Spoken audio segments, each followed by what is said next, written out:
Good morning students. आज हम कक्षा 10वीं विषय राजनीति विज्ञान अध्याय 15 में आज हम नया अध्याय शुरू कर रहे हैं। लोकतंत्र में जन सहभागिता हम आज पढ़ेंगे।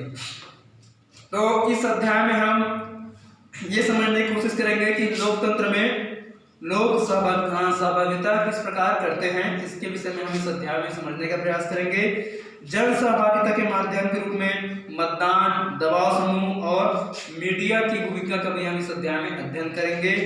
इसके साथ ही हम भारत की राजनीतिक संस्थाओं में विभिन्न वर्गों के प्रतिनिधित्व है ना, इनको कैसे प्रतिनिधित्व मिलता है, इसका भी हम अध्ययन करेंगे। तो हम स्वतंत्र भारत में मतदान व्यवहार को भी समझने का प्रयास करेंगे। ठीक है, तो इस अध्याय में सबसे पहले हम पढ़ेंगे मतदान क्या और क्यों, है ना। मतदान क्या है और इसे क्यों किया जाता है, ठीक है, इसके विषय में पढ़ेंगे। तो आजकल अधिकतर लोकतांत्रिक देशों में प्रतिनिधि लोकतंत्र है, जिसमें मतदान के द्वारा लोग अपने प्रतिनिधियों का चुनाव करते हैं, है ना। तो अधिकतर लोकतांत्रिक देशों में प्रतिनिधि लोकतंत्र व्यवस्था है, जिसमें लोग अपने प्रतिनिधियों को चुनते हैं। जिस राजनीतिक दल के पास प्रतिनिधियों का बहुमत होता है, यानी जिस राजनीतिक दल के पास ज्यादा प्रतिनिधि है ना चुने जाते हैं उस दल के, तो वह सरकार बनाता है। आमतौर पर सभी लोकतांत्रिक देशों में एक निश्चित आयु सीमा पूरी करने वाले लोगों को है ना वोट डालने यानी मत देने का अधिकार प्राप्त है।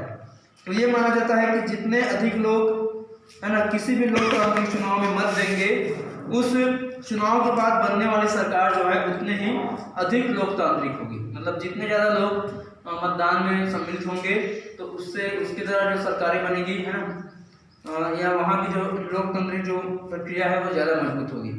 तो अधिक लोगों का सरकार बनाने की प्रक्रिया में शामिल होना लोकतंत्र का एक मानदंड है। भारतीय संविधान में पहले कोई भी नागरिक है ना जिसकी आयु 21 वर्ष या इससे ज़्यादा हो गई है, तो वह अपने क्षेत्र में होने वाले स्थानीय निकायों, राज्य विधानसभा के चुनाव और लोकसभा के चुनाव में वो मत दे सकता था। तो 1989 पहले क्या था, 21 वर्ष थी, ठीक है, मताधिकार की आयु। तो उसके बाद 1989 में 61वें संविधान संशोधन के द्वारा है ना इसको कम कर दिया गया, ठीक है, और अब इसको 18 वर्ष कर दिया गया है। ठीक है, तो आज हमारे देश में जो भी व्यक्ति है ना 18 वर्ष की आयु पूर्ण कर चुका है वह मत दे सकता है, ताकि इसके कारण यह है कि युवा वर्ग जो है वो चुनाव में भागीदारी कर पाए। लेकिन क्या सभी योग्य मतदाता मतदान में भाग लेते हैं, ये प्रश्न है। जो सभी मतदाता होते हैं, योग्य होते हैं, वो भाग लेते हैं। तो अधिकतर देखा जाता है कि बहुत से मतदाता मतदान नहीं करते हैं, किसी कारणों से तो मतदान केंद्र तक मतदान करने नहीं जाते हैं, ये पाया जाता है।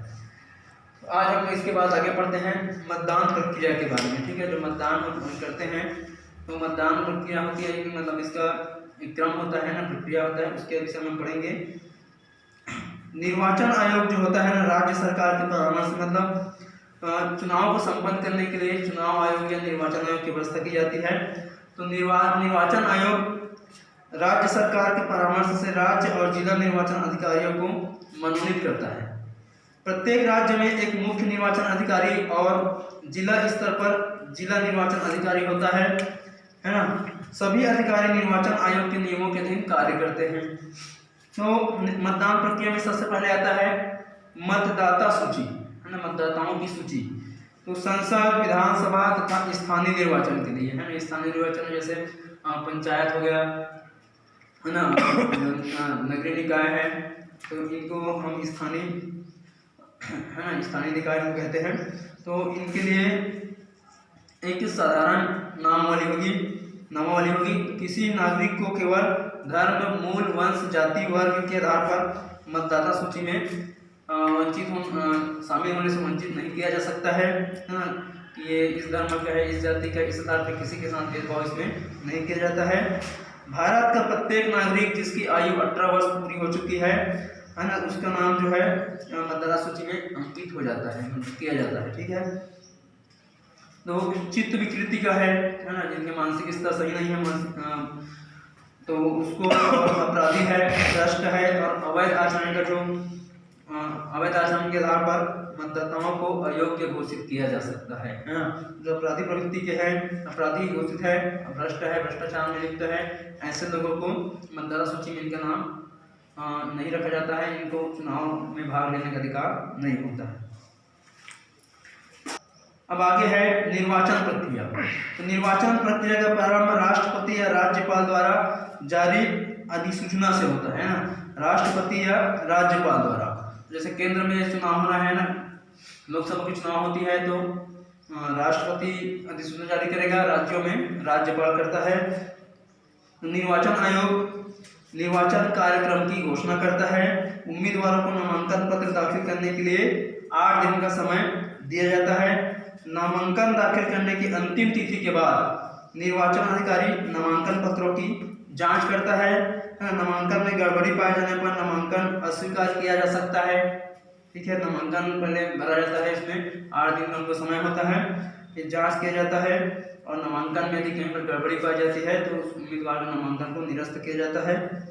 उम्मीदवार को नाम वापसी के लिए 2 दिन का समय भी दिया जाता है। ठीक है, जो चुनाव के लिए नामांकन भरे होते हैं, है ना, तो उनको फिर नामांकन की जांच के बाद उनको 2 दिन का समय मिलता है ना, तो वो अपना नाम वापस ले सकता है। निर्वाचन अधिकारी उम्मीदवारों की अंतिम सूची जारी करता है और गैर मान्यता प्राप्त जो दल है ना, और निर्दलीय जो उम्मीदवार हैं उनको चुनाव चिन्ह आवंटित किया जाता है।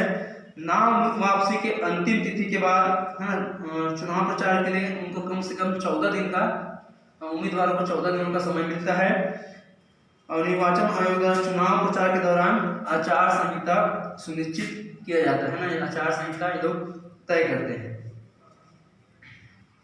तो ठीक है डियर स्टूडेंट्स, आज का अध्याय यहीं पर समाप्त करते हैं। आगे का अध्याय हम आपको अगले वीडियो में पढ़ाएंगे। Thank you.